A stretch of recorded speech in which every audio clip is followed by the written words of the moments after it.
Bonjour à tous. Aujourd'hui on va faire la dernière partie du cours sur les changements d'état. Je lance mon PowerPoint. Ici vous avez donc le titre de la troisième partie, propriété des changements d'état. Alors qu'est-ce qui se passe? Donc vous allez dans un premier temps me réécrire ce titre à la suite des exercices qu'on a fait en classe. Donc là je vous laisse mettre pause et réécrire ce titre.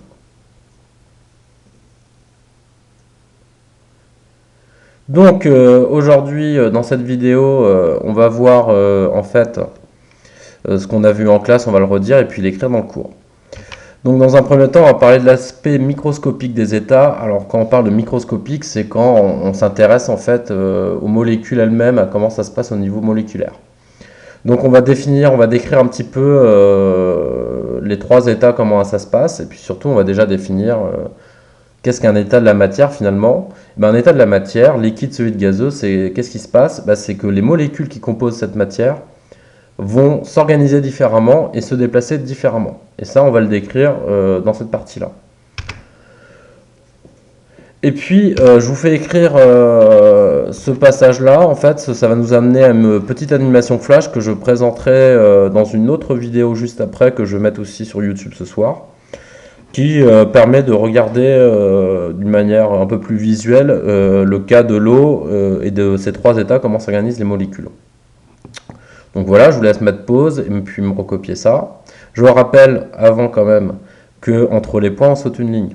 Et pareil, entre le titre là, c'est qu'on saute une ligne. Voilà, je vous laisse faire pause. Donc là, vous avez dû finir de m'écrire la partie précédente. Maintenant, on va s'intéresser aux trois états de manière séparée. Donc l'état solide. Alors l'état solide, dans l'état solide, les molécules sont très liées entre elles. Elles sont liées les unes aux autres et elles ne se déplacent pas. D'accord? Elles restent fixes. Alors elles peuvent vibrer sur elles-mêmes, d'accord? Elles vibrent, mais elles ne se déplacent pas. Et donc elles sont organisées de manière à ce qu'elles soient le plus proches possible les unes des autres. Donc ça va être l'état de la matière, finalement, où nos molécules vont être les plus proches les unes des autres. Et donc si on prend une certaine quantité de matière, c'est dans cet état-là que la matière prendra le moins de place possible. Bien sûr, sauf pour le cas de l'eau, qu'on a déjà dit en classe, c'est un cas très particulier. On en parlera après les trois états, on parlera vite fait de l'état de l'eau. Et donc, voilà ce que j'ai dit à l'instant. Ici, on a donc le fait qu'elles sont très liées entre elles, qu'elles ne bougent pas et qu'elles sont les plus proches les unes des autres. Et puis ce que je vous disais, c'est qu'elles occupent le moins de place. C'est l'état dans lequel elles occupent le moins de place. Ici, vous avez un petit schéma qui représente l'état solide. Vous avez le droit de me faire des imprimes écran pour le schéma si vous ne voulez pas le recopier. Si vous le recopiez vous-même, vous n'êtes pas obligé d'en faire autant. Moi, c'est un truc trouvé sur internet, donc cette image-là, il y en a beaucoup dessus, c'est pas grave, c'est en fait moi.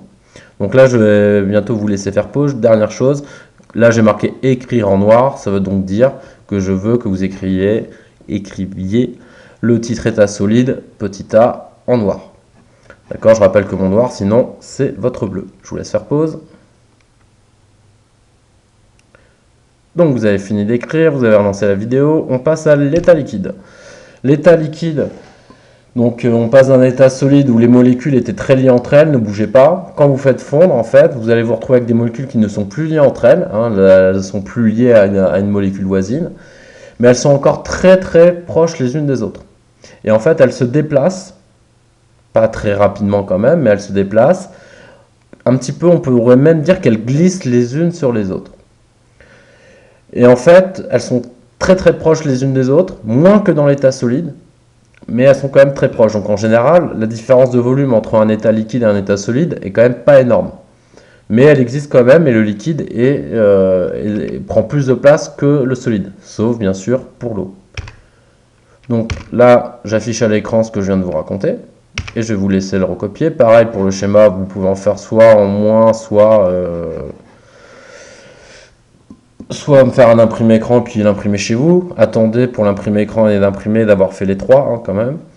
Et puis bon là c'est un dessin, moi je les aurais peut-être un petit peu plus éloignées les unes des autres si je les avais représentées moi-même. Mais c'est bon, c'est pas facile à faire. Donc là je vous laisse faire pause et me recopier ça. Ensuite on passe à l'état gazeuse. Alors tout de suite je vous le dis, je me suis trompé, là je viens de voir. C'est le petit b là qui est marqué, mais non c'est donc le petit c vu qu'on vient de faire le petit b. Donc là on passe à l'état gazeux. Donc dans l'état gazeux, vos molécules elles sont maintenant complètement éloignées les unes des autres. Au début, dans l'état liquide, elles étaient très proches. Maintenant, dans l'état gazeux, elles sont super loin les unes des autres. Et puis, elles se déplacent super vite. Et comme elles se déplacent super vite et super loin, bah, elles vont n'importe où et puis elles se cognent partout. Donc, elles se cognent entre elles se cognent contre tout ce qui les entoure, y compris elles-mêmes, y compris les autres molécules. Et ça, c'est un état complètement désordonné, c'est le bazar, entre guillemets. Donc, c'est ce que je viens de vous dire. Et puis là, on a un petit dessin où on les représente vraiment très éloignées les unes des autres. Et puis on met une petite flèche, c'est pour dire qu'elles se déplacent très vite. D'accord?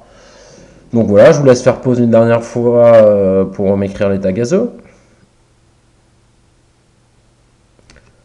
Ensuite, on a dit qu'on faisait le cas de l'eau rapidement un petit peu à part. Donc l'eau, je vous l'ai déjà dit en classe, l'eau, c'est le seul corps pur qui lors de sa transformation de liquide vers solide, voit son volume augmenter.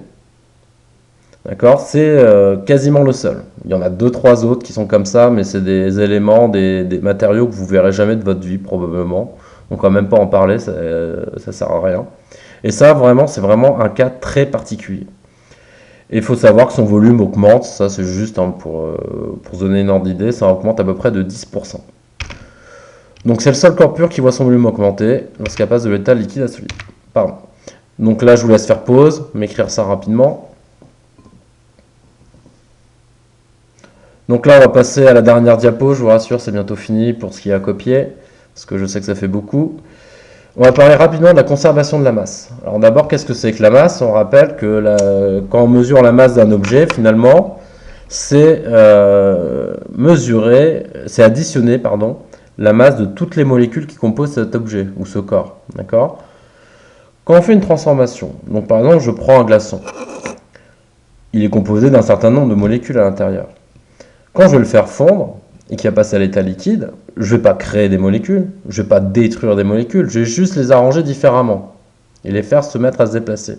Mais son nombre de molécules ne va pas augmenter ni diminuer. Donc j'ai le même nombre de molécules. Et vu que la masse, c'est la somme des masses de mes molécules, bah c'est logique que ma masse ne varie pas. Donc lors d'un changement d'état, la masse est conservée. Et ça, c'est super important. Donc voilà, c'est ce qui est marqué ici. Pardon, hop, je la remets. Donc là, je vous laisse faire pause. Vous me recopiez cette petite... vous me recopiez ça. Et puis, c'est la fin de la vidéo. Pour le contrôle, je vous rappelle qu'il faut donc apprendre tout ce chapitre. Les exercices, ce seront les exercices qu'on a fait en classe. Bah, ça sera le même genre d'exercice. Donc si vous avez bien compris les exercices et que vous les refaites et que vous y arrivez tranquillement à les faire, il n'y a pas de souci. Et puis si il y a des choses que vous n'avez toujours pas compris, et ben vous n'hésitez pas à me demander si vous me croisez au collège ou à m'envoyer un message par Pronote.